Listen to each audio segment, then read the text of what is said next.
Muy buenas tardes a todos y todas. Gracias por acompañarnos en esta sesión, en este inicio de una serie de encuentros que hemos denominado Retos Directivos 2024, en el que podremos conversar de algunos frentes que sin duda son relevantes y de altísima importancia para los directivos, para los líderes y las organizaciones en general, porque sabemos que seguimos atravesando un año de alta incertidumbre, con muchos desafíos en las empresas, con muchos desafíos en los entornos macro y micro en los que nos movemos desde las organizaciones, también como país un panorama que aún estamos comprendiendo y que la mejor manera de afrontar estos ejercicios y estas nuevas dinámicas es con información.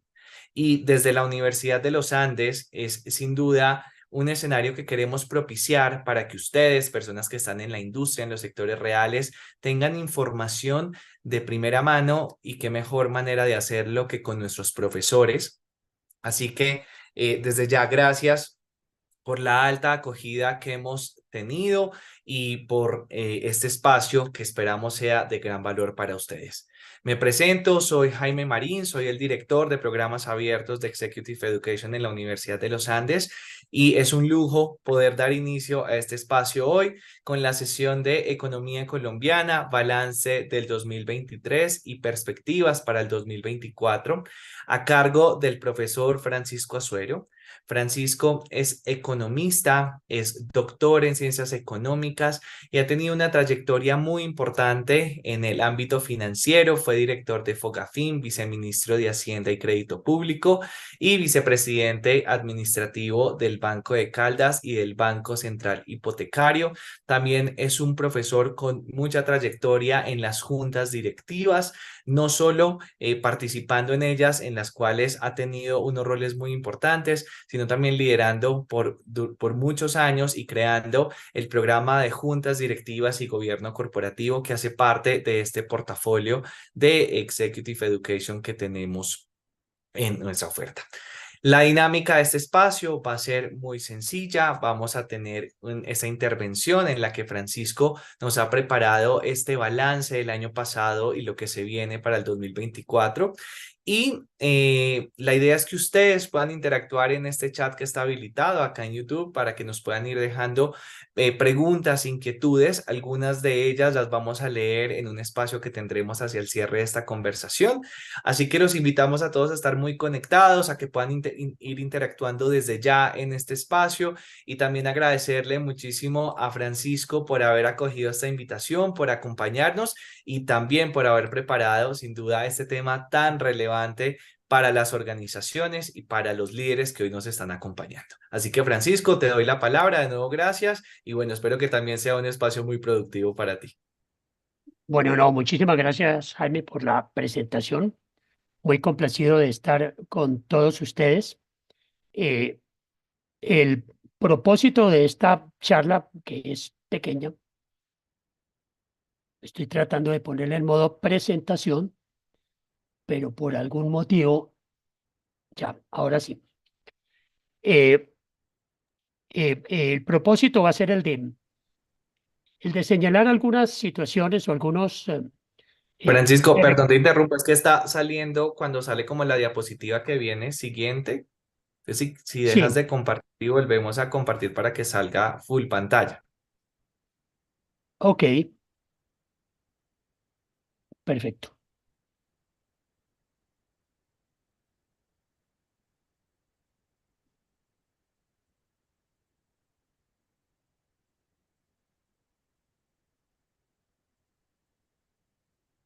Ahora sí. Ah, no, da lo mismo. ¿Cómo hace uno? Ajá. Dale si quieres finalizar presentación, Francisco, en la parte superior.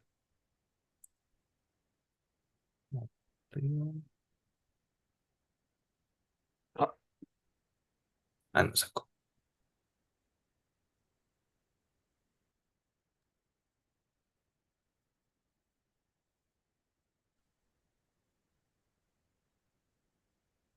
¿pero qué va a pasar lo mismo? A ver, intentemos, y si no, creo que sería manejarla como la tienes en este momento sin compartirlas, que igual se ve bien. Bueno, eh, concentrémonos de todas maneras en Sí, la en el contenido. presentación Adelante, actual, no Francisco. en la siguiente. Eh, ¿De qué vamos a hablar? ¿Cómo ha sido el comportamiento económico reciente? Y vamos simplemente a señalar algunos retos principales en lo que tiene que ver con el crecimiento económico, con la inflación, con las situaciones relacionadas con el equilibrio externo y con la situación fiscal. Empecemos a hablar por crecimiento económico. Normalmente el crecimiento lo medimos por el Producto Interno Bruto. Es una medida estándar en la que se habla para saber si una economía está creciendo o no. Tiene muchas críticas, pero a pesar de todas las críticas hay que usarla. La salud de uno no se puede saber única y exclusivamente con la tensión arterial. Hay muchas otras cosas que el médico le va a examinar a uno para saber si está bien o está mal. Pero uno de los puntos por los donde comienza es la tensión arterial. La manera como está creciendo la economía nos indica algo con relación a la salud de una economía. Miremos desde el punto de vista de el mundo cómo está creciendo.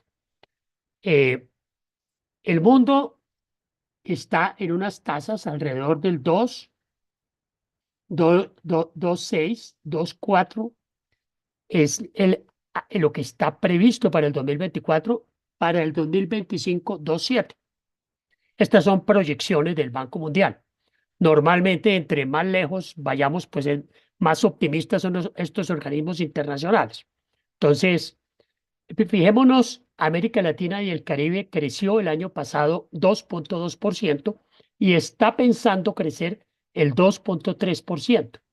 Y fijémonos los datos de varios países. Estados Unidos el año pasado 2,5, la zona euro le fue relativamente mal, 0,4, Japón 1,8, China 5,2. Es una cifra buena para nuestros estándares, mala para los de ellos. Venían acostumbrados a unas crecimiento, por ejemplo, todo lo que fue la década de 2000 hasta 2017 aproximadamente de crecimiento del 10% anual. En América Latina, ¿cómo estamos? En América Latina, a Colombia creció el año pasado una Francisco, perdón, cifra. te interrumpo. Las cifras que estás viendo, perdón, es que nos están viendo en pantalla, entonces creo que tienes que bajar porque no estamos viendo lo que nos estás mostrando.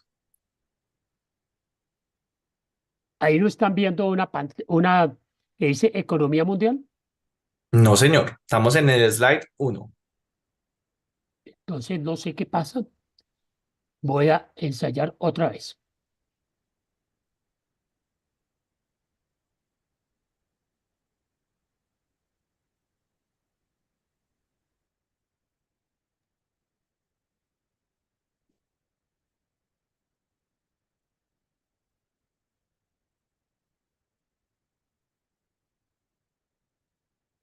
Ahí se están viendo. Ahí estamos viendo economía mundial, ¿sí? Sí, Perfecto, ahí sí está. ahí está. Y estamos viendo entonces los datos de varios países de América Latina. Fíjense ustedes que el año pasado, esta presentación la hice la semana pasada eh, y todavía pensaba que la economía iba a crecer el 1,2. En este momento yo creo que va a crecer el 1. Eh, para el 2024 está previsto un crecimiento del 1,8. Para el 2025 una recuperación, estaríamos en el 3. Estas cifras pues, son malas desde el punto de vista de la economía colombiana. Cuando la población está creciendo al 1,5% anual, pues, y un crecimiento del 1 o del 1,2 implica que el PIB per cápita está cayendo.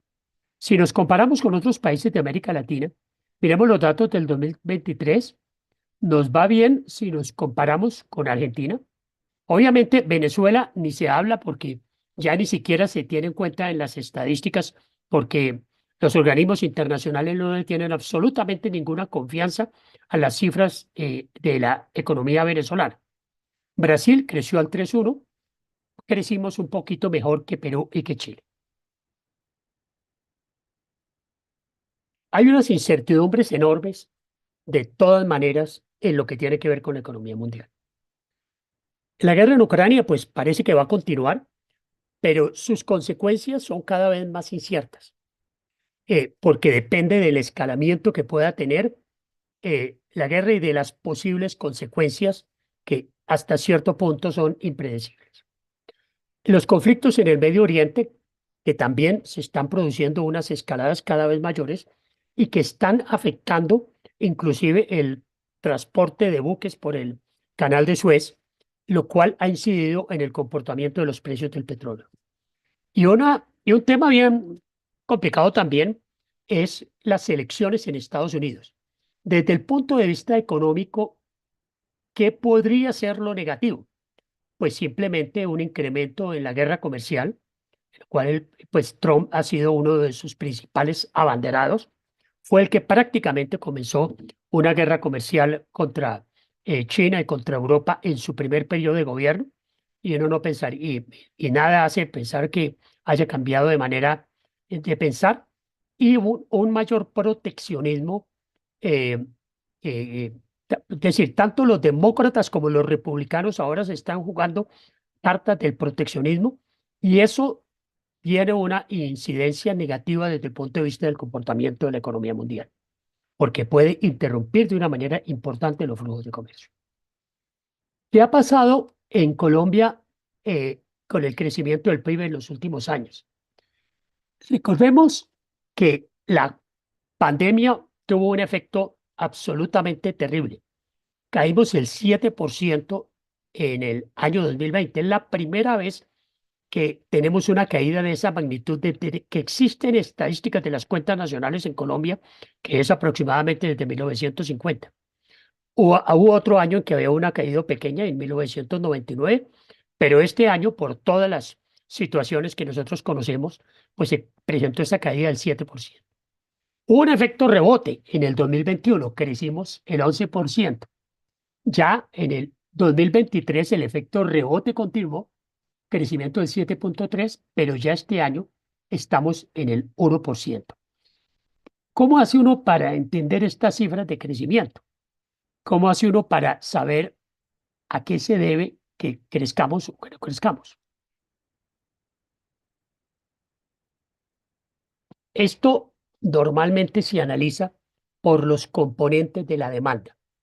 La fórmula general del PIB es normalmente el consumo de las personas o el consumo de los hogares, el consumo que realiza el gobierno, y cuando estamos hablando de gobierno, estamos hablando de gobiernos nacionales, departamentales, municipales y todos los poderes públicos. Gasto del gobierno, no inversión. Inversión bruta, inversión o formación bruta de capital, es la ampliación de la capacidad productiva que se realiza bien por las empresas privadas, por ejemplo, comprando computadores, construyendo bodegas, construyendo edificios de oficinas. Los hogares también realizan inversión cuando adquieren vivienda nueva. La vivienda nueva es la que realmente se contabiliza en las cuentas nacionales como inversión. La vivienda usada no, porque alguien vendió y alguien compró, alguien desinvirtió y alguien invirtió. Desde el punto de vista de las cuentas nacionales, es la vivienda nueva la importante. Y en fin, las exportaciones, porque es un elemento importante desde el punto de vista de la demanda, porque es son clientes de nuestros productos. Entonces, entre más exportemos, pues obviamente va a ir mayor producción y le restamos las importaciones, porque tanto en el consumo personal como en el consumo del gobierno, como en la inversión, hay una parte que está orientada hacia el consumo interno, pero hay otra parte que está orientada hacia las importaciones. Entonces, para saber cuánto está orientado hacia la producción interna, le tenemos que restar las importaciones. Entonces, fijémonos la composición de esa demanda para saber, para poder entender lo que está pasando con cada una de estas cifras. El consumo personal en estos momentos fue el año pasado del 75%. Creció de una manera importantísima. En el 2018, situé números en el 2018, 2019, antes de la pandemia, porque podrían considerarse como años normales, era el 68%. El consumo del gobierno, el gasto del gobierno el año pasado El año pasado es hasta septiembre, porque solamente hasta septiembre tenemos los datos de las cuentas nacionales del DANE. Las cuentas totales salen para todo el año, solamente salen publicadas hacia el mes de marzo. El gasto del gobierno ha sido tradicionalmente en los últimos años del 15% del PIB. El año pasado fue del 14,5%, pero la inversión, que en el año 2018 era del 21,2 y en el año 2019 era del 22,7, ha caído su participación al 15,6. Exportaciones, 18%, cayó un poquito con relación al año pasado, e importaciones cayeron al 23,2%, y ahorita vamos a explicar por qué ese comportamiento de las importaciones. Este, este comportamiento del año pasado es anormal. Ese crecimiento enorme del consumo y esa participación en la inversión, eso no es sostenible. Si lo que queremos es asegurar un crecimiento de largo plazo, es como una familia que se dedica a consumir lo que se gana y no invierte en el sentido de ampliar su capacidad productiva. El país amplió muy poquito su capacidad productiva el año pasado, y resulta que esa ampliación de la capacidad productiva, medida por la inversión, es lo que nos explica el crecimiento en los años futuros. Fíjense cómo, ya mirando desde el punto de vista de crecimiento porcentual en precios constantes, es decir, aislado el efecto de la inflación, fijémonos estos datos. La inversión cayó el 21,6% el año pasado. La inversión, sumando la inversión privada y la inversión pública, pero fue sobre todo la inversión privada la que cayó. El consumo de los hogares, que creció de una manera importantísima en el 2021, 14%, 14,5%, y en el año 2020 había caído. Había caído porque cuando nosotros nos encerramos en nuestras casas, pues gastábamos menos. La gente no compraba ropa, no iba a restaurantes, etcétera, etcétera. Hubo un consumo represado, y parte de ese consumo represado se explica el crecimiento del consumo en el año 2021. Y en el año 2022 todavía nos quedaba un poquito de ese consumo represado, y fue un crecimiento del 9,5% en términos reales. Pero las grandes cifras sobre las que yo quiero que miremos es la caída en la inversión y un crecimiento del consumo del 1,4%, pero que de todas maneras ese consumo sigue siendo el 75% del PIB.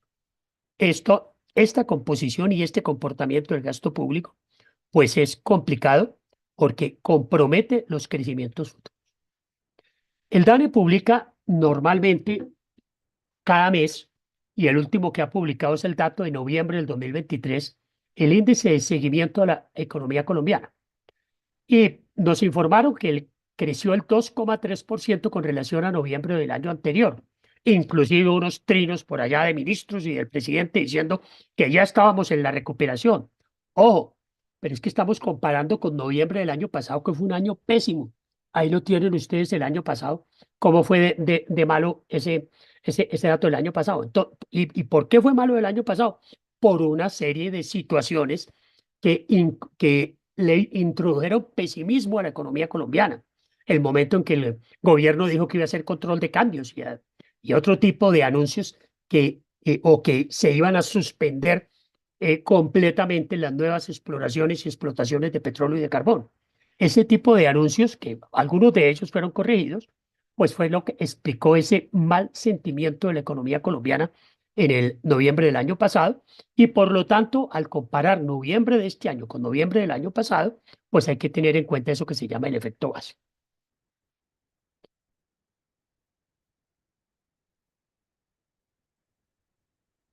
Perdón, un segundo.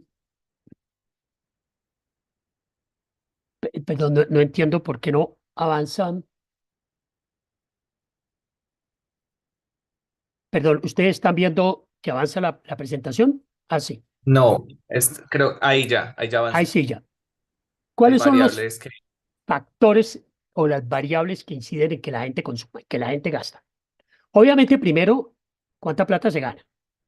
Entre más plata se gane, pues más tienen las personas posibilidad de consumir. Pero no solamente eso, la confianza del consumidor. ¿En qué medida soy optimista o pesimista con relación al futuro? Y otra variable importante es la tasa de interés. Entonces, los ingresos. Empecemos por allí. ¿De qué dependen? Pues del comportamiento del PIB, porque el PIB, el principal generador de ingresos es la actividad productiva. Son los salarios o las utilidades que reciben las personas por su contribución a la actividad productiva. Hay otros ingresos que reciben las personas, pero que no están ligados a la actividad productiva. Por ejemplo, las remesas que llegan del exterior. Eso también es un elemento importante en los ingresos. La confianza de los consumidores es clave.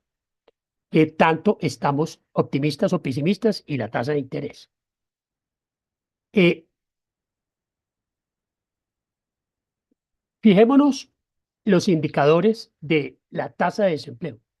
La tasa de desempleo, pues, creció muchísimo el desempleo en los años 2020. Eh, Aquí hemos tenido una disminución gradual de la tasa de desempleo con datos desestacionalizados. Quiere decir que el DANE hace un ejercicio estadístico para quitar, por ejemplo, ese efecto de que los meses de diciembre son muy buenos porque almacenes, centros comerciales, etcétera, o empresas contratan personal adicional, entonces el desempleo baja en el año, en el año, en el mes de diciembre. Al quitar ese efecto, vemos que el desempleo realmente bajó hasta el mes de agosto, pero comenzó a subir de ahí en adelante desde un 9,4 hasta un 10,2, que es el que tenemos ahora.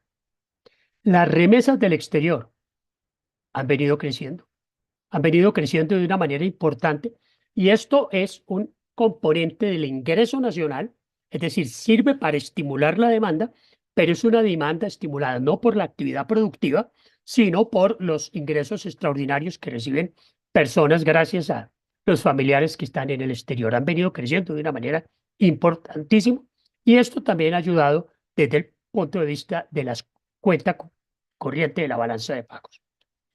Les hablaba de la confianza. La confianza normalmente se mide a través de encuestas en el mundo. Aquí en Colombia, esta encuesta la mide Fedesarrollo, la confianza la mide Fedesarrollo en un estudio, en una encuesta que está contratada por el Banco de la República. ¿Y qué es lo que nos dice eso? A la gente le hacen una serie de preguntas sobre si a su hogar le está yendo mejor o no, si durante los próximos 12 meses va a tener buenos resultados, si cree que las condiciones económicas del país estarán mejores, y hay unos pesimistas y otros optimistas. Se cruzan los optimistas contra los pesimistas, y si los pesimistas son mayores que los optimistas, entonces estamos en terreno negativo. Y ahí estamos en terreno negativo desde hace algún tiempo, y fíjense ustedes que el índice total de confianza al consumidor, en el año pasado estábamos en 22,3 negativo. Hoy está en diciembre, que es el último dato que tenemos disponible, estamos en 17,3 negativo. La inversión, ¿por qué decimos que había bajado? Es importantísimo tratar de entender por qué baja. La inversión es la variable más volátil. El consumo no es tan volátil, porque la gente de todas maneras tiene que alimentarse, tiene que vestirse, tiene que atender sus gastos de salud. Hay unos gastos que son absolutamente inflexibles por parte de los hogares.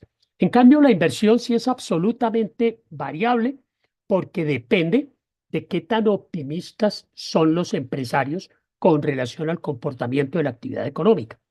Una inversión es una ampliación en la capacidad productiva, pero ningún empresario va a ampliar la capacidad productiva si no cree que la demanda por sus productos va a aumentar y si va a tener una rentabilidad aceptable eh, por, por ese nuevo proyecto que está cometiendo.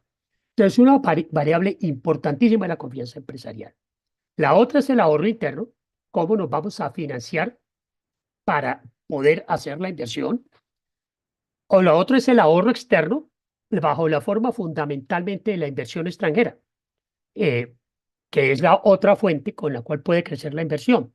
Si el ahorro interno que tenemos en Colombia no es suficiente para financiar toda esa inversión que necesitamos para poder crecer de una manera importante en los años futuros, pues es muy bueno que venga la inversión extranjera.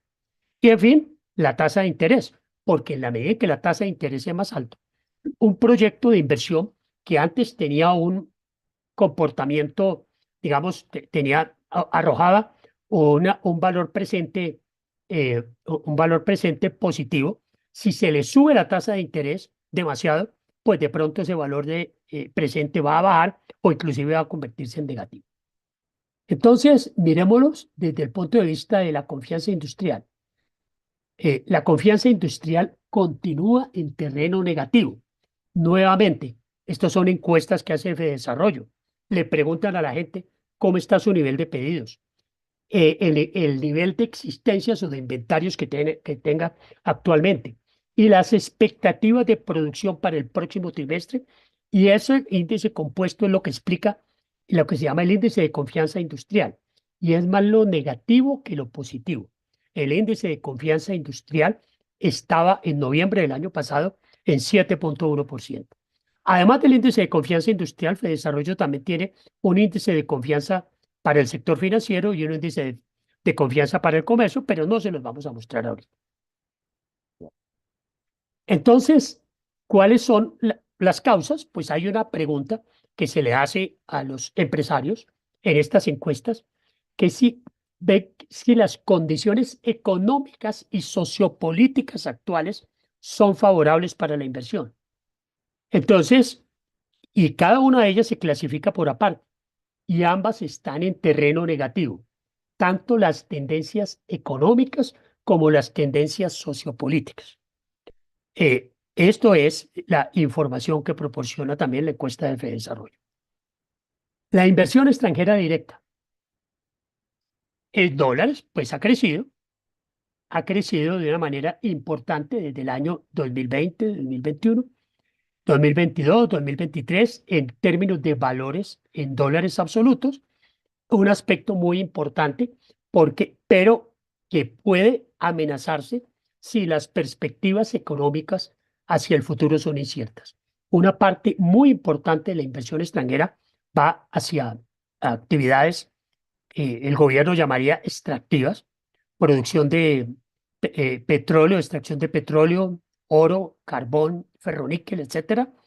Y si existe una idea de que ese tipo de inversiones no son deseables, pues indudablemente que ese tipo de inversión pues va a caer en los próximos años. Hasta ahora no ha caído, afortunadamente. Las tasas de interés. Las tasas de interés han crecido y han crecido fundamentalmente como consecuencia de la política monetaria, y la política monetaria ha elevado las tasas de interés fundamentalmente para combatir la inflación. Y ahorita vamos a hablar de este tema de la inflación. La inflación, recordemos, es el incremento sostenido durante un periodo de tiempo en el nivel de precios general de una economía. ¿Por qué se presenta la inflación? Por un desequilibrio entre la oferta y la demanda, porque la demanda crece más que la oferta. Básicamente esa es la explicación. Y Y vamos a ver cómo ese desequilibrio entre el crecimiento de la demanda y el crecimiento de la oferta, pues puede tener diferentes derivaciones según el estado en que esté la economía. La inflación del año pasado fue del 9,28%. Aquí en este gráfico yo les presento la inflación desde 1950 en adelante. Recordemos que hasta principios de los años 90 teníamos unas inflaciones superiores al 30%, gracias a que tenemos un Banco Central independiente y autónomo, pues que se ha comprometido a bajar la inflación, pues la bajó.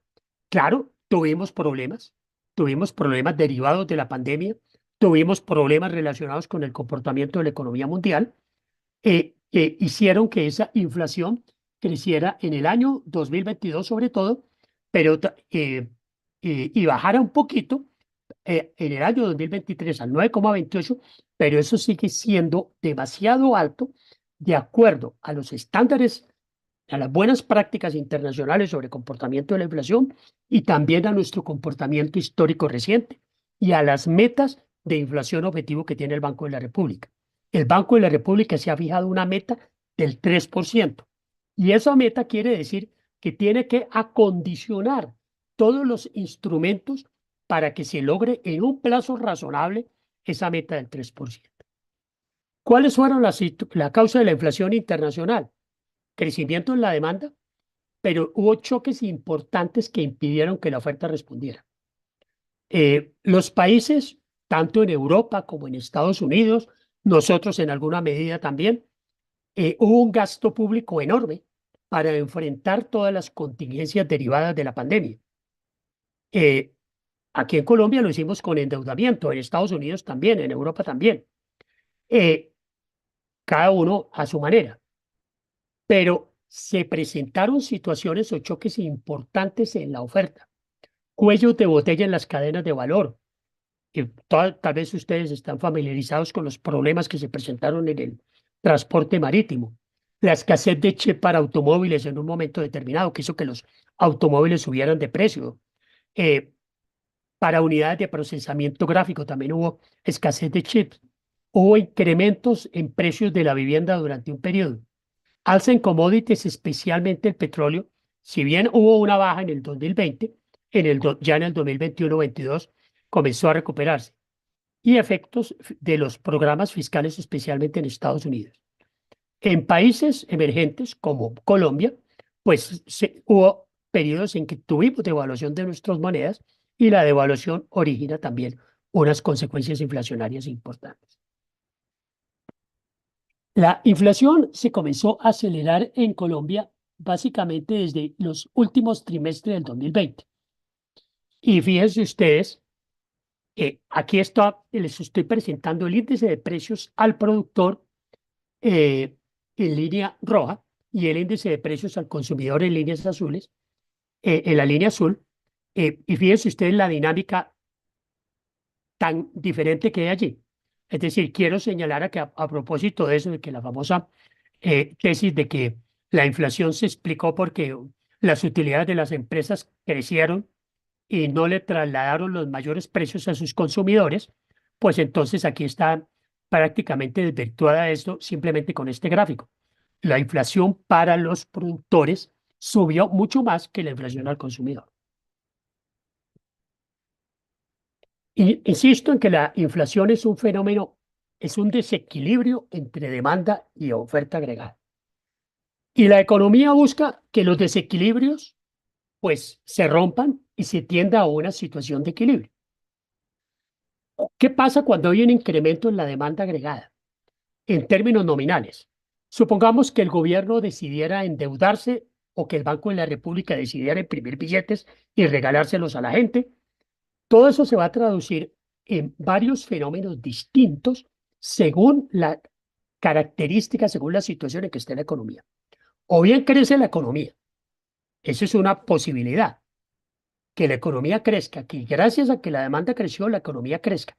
Pero la condición es que existe una capacidad subutilizada de mano de obra o de capital, porque si no, pues salir de pobres sería facilísimo. Simplemente imprimamos billetes o aumentemos el salario mínimo, no 12%, sino 100%, y ahí salimos todos de pobres, porque ese es el argumento que hemos oído. Lo que hay que hacer es incrementar la demanda y el problema que tiene el país es de demanda y basta con que lo incrementamos para que salgamos de pobres. Realmente hay que tener en cuenta que existen restricciones. Entonces, ¿cuál es la otra posibilidad? Además del incremento en el producto, ¿qué es lo que puede pasar? Un incremento en el déficit comercial. Es decir, aumenta la demanda, pero en lugar de que consumamos productos nacionales, estamos consumiendo productos importados o productos que antes se orientaban a la exportación, ahora nos los estamos comiendo nosotros. Esto es el deterioro del déficit comercial. Un incremento demasiado grande en la demanda agregada puede aumentar el déficit comercial. O por el otro lado, son precios. también puede incrementarse la demanda agregada hacia los precios. ¿Qué pasó? Aquí yo les tengo lo, tal vez una situación inicial. En el 2020 cayó el producto observado, mucho más abajo del potencial. Claro, eh, hubo una capacidad instalada sobrante en la economía y además de eso aumentó demasiado el desempleo. Por lo tanto, había margen para crecer en el año 2021. En el 2021, si aumentaba la demanda agregada, pues una parte importante de esa demanda se podía ir hacia, hacia el crecimiento del producto. Pero de todas maneras, se presentaron choques de oferta en el 2021, problemas en las cadenas de suministro o internamente el paro de abril y mayo del 2021 que trastornó especialmente la producción agropecuaria en algunos departamentos del país, como por ejemplo el Valle del Cauca, con consecuencias importantes sobre los precios de muchos productos agrícolas. Entonces, ¿qué es lo que pasó en el 2021? Aquí yo he hecho este ejercicio del crecimiento en la demanda interna en términos nominales, que fue de 205 billones. ¿Hacia dónde se fue? Pues una parte importante sí se fue para el crecimiento del producto, 61,8%. Eso explica que hubiéramos crecido el 11% en el 2021. Pero también otra parte se fue al incremento en el déficit comercial, que se aumentó en 25 billones de pesos, un crecimiento del 12,1% con relación al año anterior, pero la inflación, una parte se fue a inflación. La inflación fue del 5,6% en el año 2021. Entonces, digamos, desde el punto de vista el crecimiento de la demanda, el mayor efecto que hubo en el 2021 fue en el crecimiento del producto. Y eso es una noticia positiva. De todas maneras, también hubo inflación y también hubo déficit comercial. Año 2022, ya el margen para crecimiento del producto era menor. Pero de todas maneras, algo creció. El producto ya creció el 7,3%. El incremento en el déficit comercial fue el 7,4%, pero una parte importantísima del crecimiento en la demanda interna se fue hacia el crecimiento en precios. Y eso nos explica que los precios crecieran el 13,1% en el año 2022. Es decir, el margen para que ese incremento en la demanda interna se fuera hacia incremento del producto fue menor. Se deterioró nuestro déficit en cuenta corriente y aumentó la inflación. Estas cosas no son sostenibles. Si aumenta demasiado el déficit en cuenta corriente, quiere decir que nos tenemos que endeudar en el exterior para financiar ese déficit. Y si aumentan demasiado los precios, eso ya tiene unas consecuencias negativas, primero desde el punto de vista de la distribución del ingreso y segundo desde el punto de vista de las expectativas económicas. Y miremos lo que pasó el año pasado. Este ejercicio lo hice con los datos hasta septiembre. Crecimiento en la demanda interna, 62 billones. El incremento en el producto, solamente casi que la quinta parte de ese crecimiento en la demanda interna se fue en el crecimiento del producto. Pero la gran mayoría, casi que más que proporcionalmente, se fue en precios. Por eso tuvimos la inflación tan alta del año pasado del 9,28%. Y el déficit en la balanza comercial disminuyó. Digamos que eso contribuyó eh, a, a que, a que la inflación tal vez no fuera, a que la inflación no fuera más alta. Pero de todas maneras, ahí tenemos un problema importante en términos de que esta situación también tiene que corregirse. Y tiene que corregirse por la vía de que hay que combatir la inflación. Entonces, no se puede pura y simplemente decir, aumentemos la demanda interna, porque no hay posibilidades de que eso se vaya de una parte de manera importante hacia el crecimiento del producto. Puede ir en crecimiento en precios o pueda que eso paso que hicimos de disminuir el déficit comercial se revierta. La tasa de interés del Banco Central normalmente eh, tiene que jugar un papel contracíclico. Es expansiva si está por debajo de la tasa que acelera la inflación, es contraccionista cuando tiene como propósito frenar la demanda interna. Es que fíjense ustedes, ese desequilibrio entre demanda y oferta tiene que solucionarse por el lado de la demanda, que es donde puede actuar el Banco de la República. Por el lado de la oferta, es muy poco lo que se puede hacer en el corto plazo.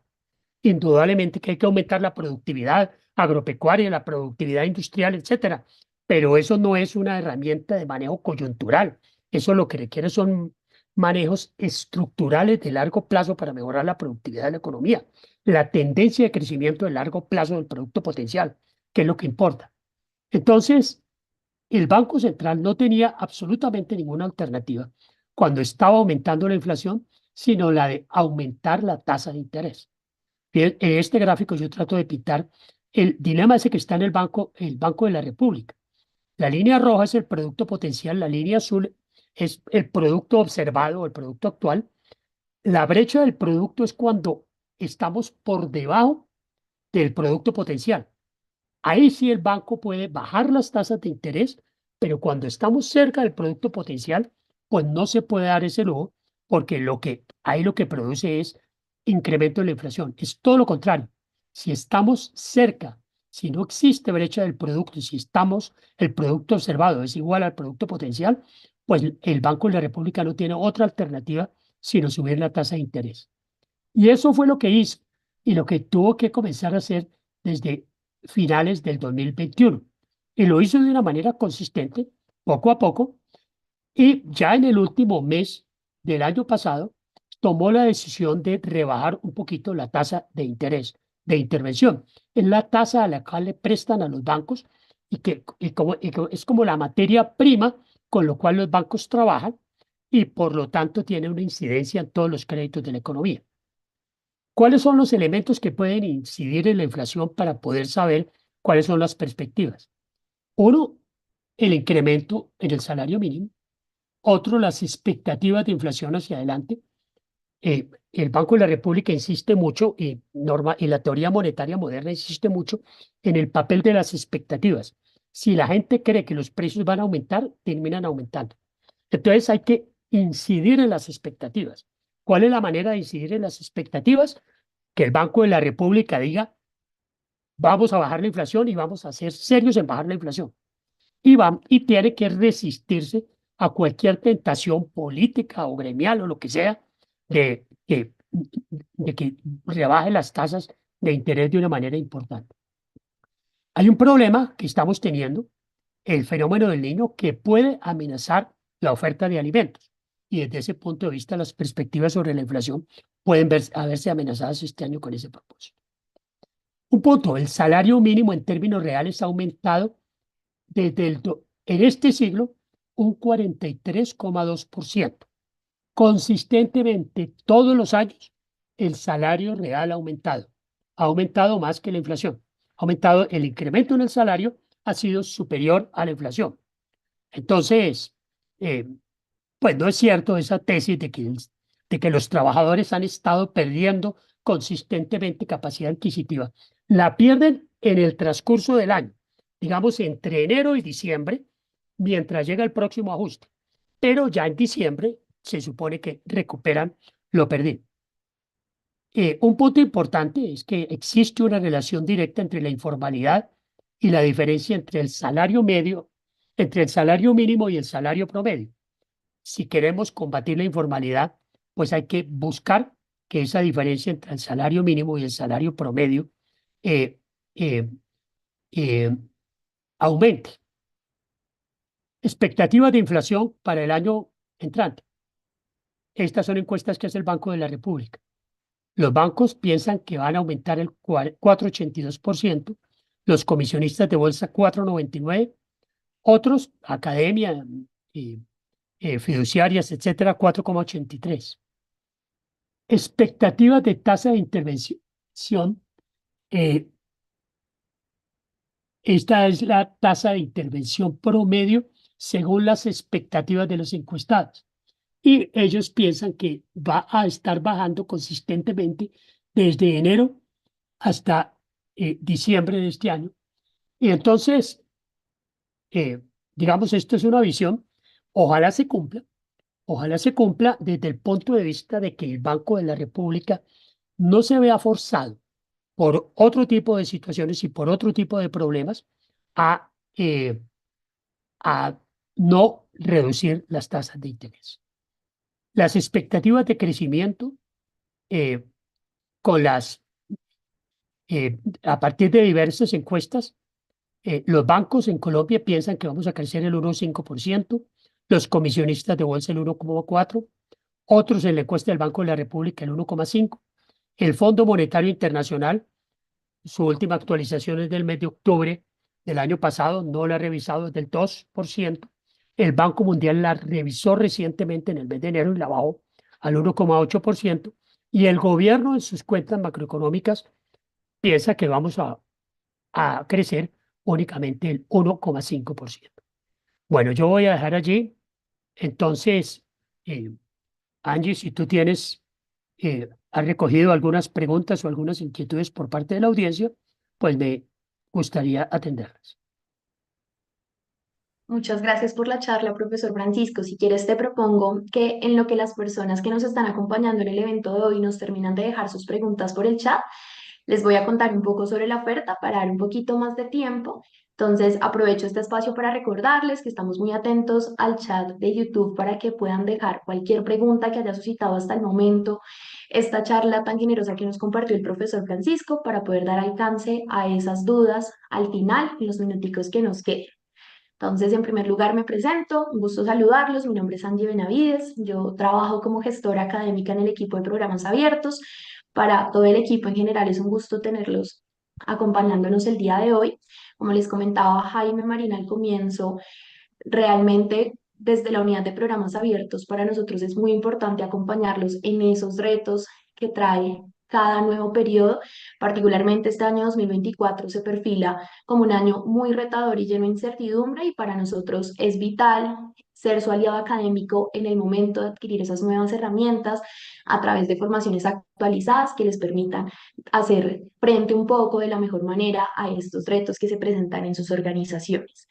Dicho esto, me gustaría comentarles que en la oferta que nosotros manejamos tenemos diversas formaciones de distintas esferas, tanto programas de fundamentación, de profundización como de actualización, que están dirigidos a los distintos niveles gerenciales.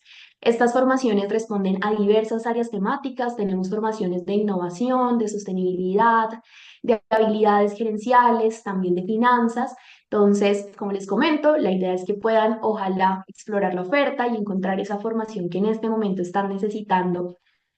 Y también en este momento estamos muy felices porque este año tenemos presencia de forma presencial no solo en Bogotá, sino que también tenemos presencia con algunas formaciones en Medellín, por lo que si alguno de ustedes nos está viendo desde Medellín y le gustaría vivir la experiencia de educación ejecutiva con Uniandes en Medellín, va a poder acceder también a una serie de formaciones en este caso.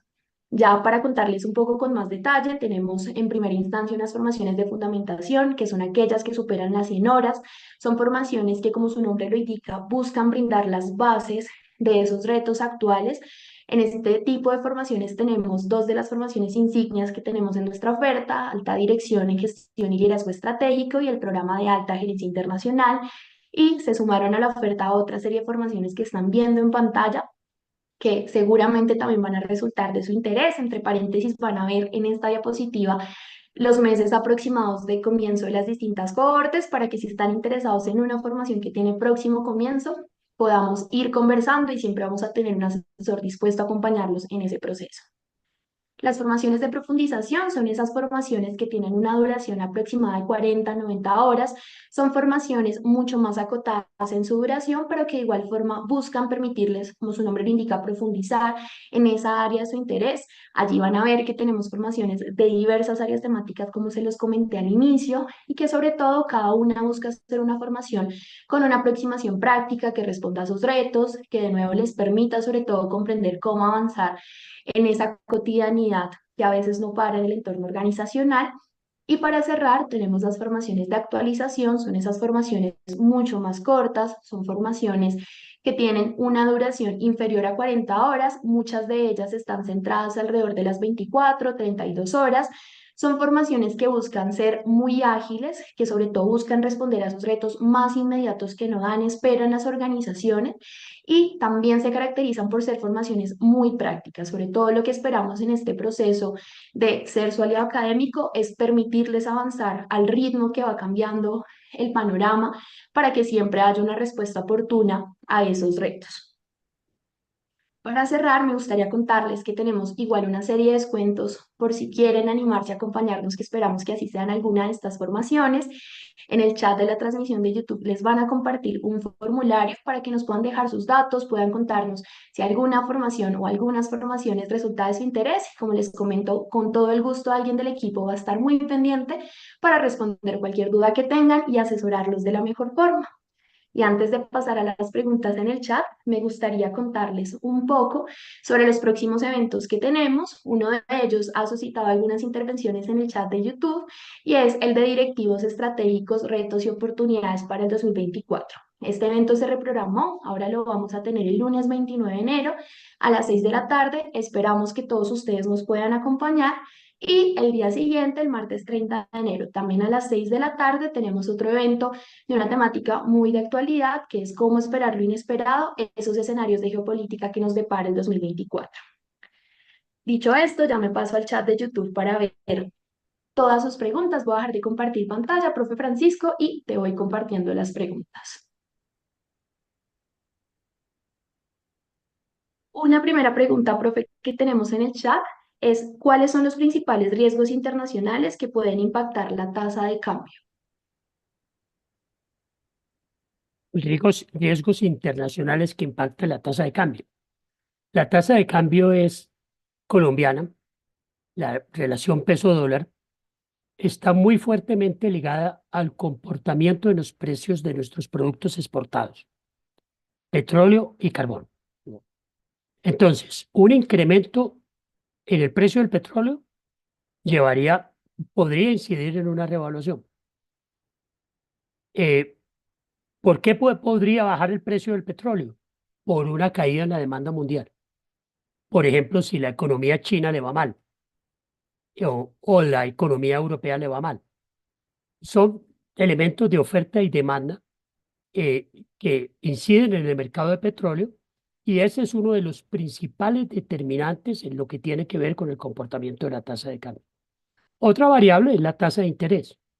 En la medida en que la Reserva Federal baje sus tasas de interés, deja de ser atractivo para muchos capitales tener sus recursos invertidos en Estados Unidos y pueden buscar entonces otros países donde las tasas de interés estén un poco más altas, como sería, por ejemplo, el caso de Colombia. Esa diferencial de tasa de interés y la tasa de interés en Estados Unidos y en Colombia es fundamental. Allá hay otro elemento importante que es básicamente las expectativas o el miedo. Si hay miedo por parte de extranjeros o por parte de nacionales, pues ellos tendrían a tratar de convertir sus activos en pesos en dólares. Si hay optimismo, pasaría exactamente lo contrario. Entonces, todo depende de las políticas efectivas que siga el gobierno y de la manera como tranquilice a los inversionistas extranjeros y a los inversionistas nacionales. Muchas gracias, profesor Francisco, por la respuesta. Tenemos otra serie de preguntas en el chat. Voy a pasar a la siguiente. A una persona le gustaría saber cuál va a ser el comportamiento que se espera del dólar durante este año 2024. No, nos negamos, los economistas tenemos que negarnos a contestar de una manera seria a esa pregunta. No hay manera de predecirlo. Es como si a un meteorólogo le digan, por favor, dígame si el 31 de diciembre de este año, a las 2 de la tarde, va a llover en Fusagasugá. Eso es imposible. Eso es imposible. Entonces, la mejor manera de predecir el comportamiento de la tasa de cambio es la tasa de cambio actual. Porque los teóricos lo que han dicho es que eso sigue una especie de lo que se llama en estadística una caminata aleatoria. Es decir, puede ir para arriba o para abajo dependiendo de N mil factores. Los factores conocidos ya están incorporados en la tasa actual. Los desconocidos no lo sabemos y los economistas tampoco lo saben. Muchas gracias, profe Francisco. Tenemos otra pregunta en el chat relacionada también con el dólar y es cómo el precio del dólar puede afectar el crecimiento esperado para este año 2024. Eh, no, a ver, hay el precio del dólar, una devaluación, pongámosle en esos términos, una devaluación puede tener elementos positivos, pero también puede tener elementos negativos. Un elemento positivo es que aumenta la competitividad de los productores nacionales con relación a los oferentes internacionales en el país. O los exportadores colombianos pueden mejorar su competitividad si hay una devaluación. Una revaluación podría tener el efecto contrario, pero pongámoslo en estos términos. Si la solución para mejorar la competitividad fuera simplemente devaluar, nuevamente, pues las cosas serían muy fáciles. Venezuela, ¿cuánto ha devaluado desde que está el gobierno Chávez hace más de 25 años? Ha devaluado casi que 1.000.000%, algo así. ¿Y han mejorado las exportaciones de Venezuela?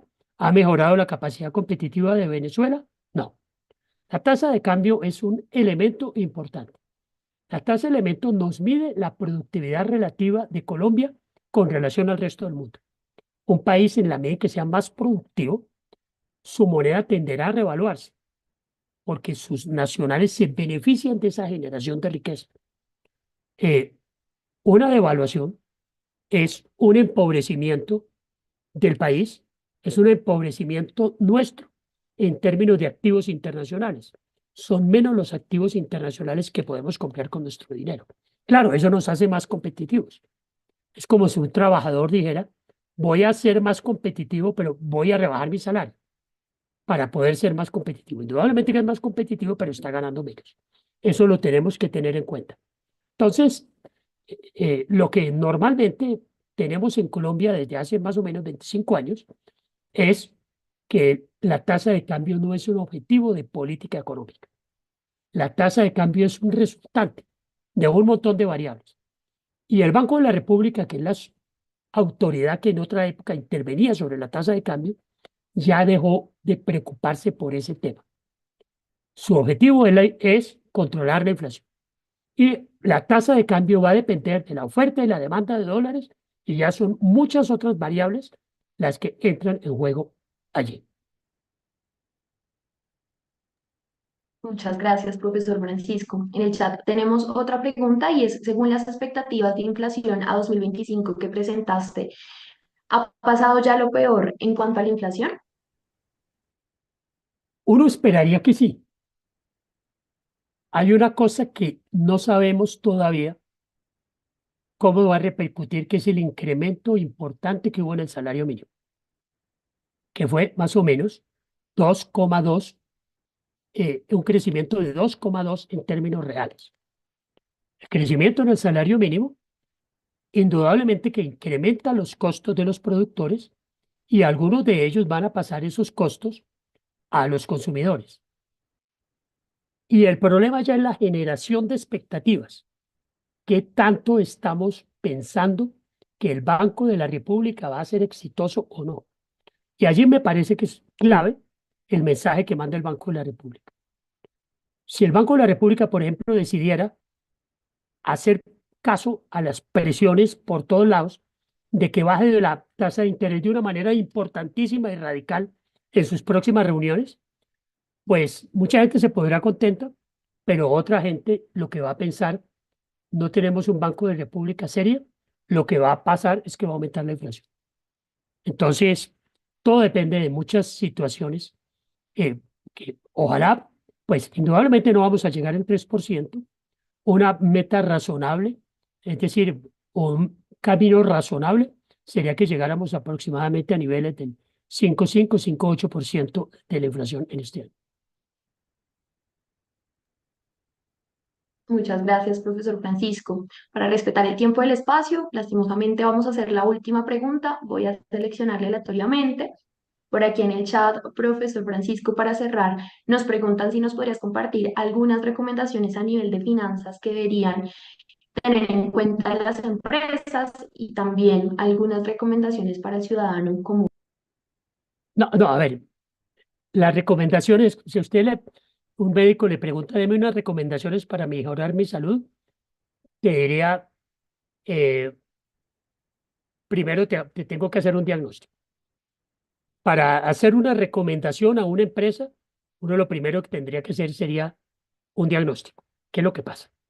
¿Cuál es su situación financiera? Por ejemplo, ¿estamos demasiado endeudados o no estamos demasiado endeudados? ¿Somos exportadores o no somos exportadores? ¿En qué tipo de mercado estamos operando? Es decir, ¿cuál es el tipo de producto que estamos vendiendo? Para saber cuáles son las perspectivas desde el punto de vista comercial, por ejemplo, o desde el punto de vista de comportamiento de los precios. Entonces, ese tipo de recomendaciones generales, pues simplemente, qué pena, no las podemos dar.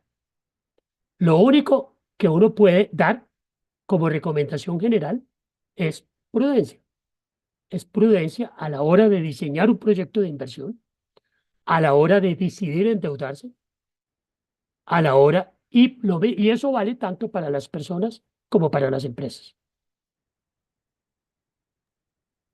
Muchas gracias, profesor Francisco. Como les comenté, esa fue la última pregunta que vamos a resolver en el espacio. Agradecerte a ti, profesor Francisco, por acompañarnos en este evento y también, por supuesto, a todos ustedes que nos observan en la transmisión de YouTube por haberse sumado a este espacio. Esperamos contar con ustedes en los próximos eventos que tenemos, que les recuerdo, están programados para el lunes 29 de enero y el martes 30 de enero. Y por supuesto, ojalá también nos puedan acompañar en algunas de las formaciones que tenemos este año en nuestro portafolio. Les recuerdo que en el chat de YouTube tienen acceso al formulario para que nos compartan sus datos y esas formaciones que son de su interés para poder acompañarlos en ese proceso. Esperamos que tengan una muy feliz noche y quedamos atentos a cualquier inquietud a través del formulario. Bueno, perfecto. Muchísimas gracias, Angie. Muchísimas gracias a todos por su atención.